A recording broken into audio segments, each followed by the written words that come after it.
Mr. J. Christopher, we never take the shirt off fire. Strength.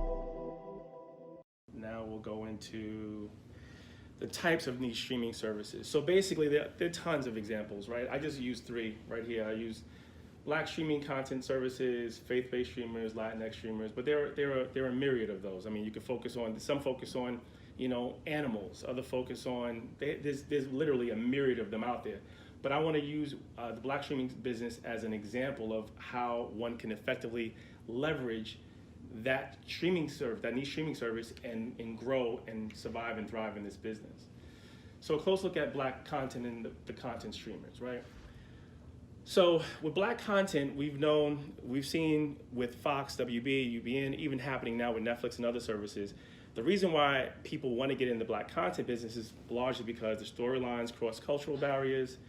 Black culture is known to influence pop culture.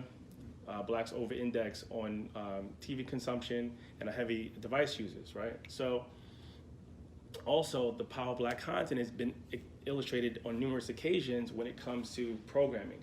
Again, we saw it with the upstart networks. Some of you may remember the Jamie Foxx show, Martin and Live in Color.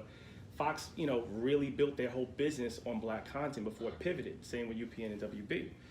Now, we've also seen how maybe some of you don't know this, but Netflix ran a promo campaign named Strong Black Lead during the BET Awards. It was really ironic because here you have a Black programming network running an ad for a competitor network trying to woo their audience. It was really odd, but what's interesting about it is everyone right now is clamoring for Black viewership and Black stories.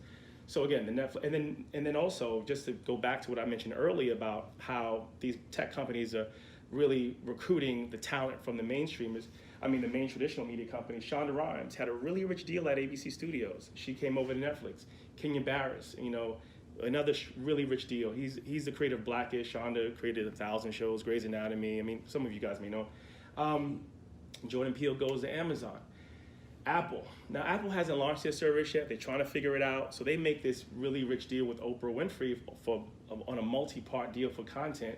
So we're seeing a renaissance of Black content because, again, everyone's trying to figure out how to survive, and they think this may be the answer to it.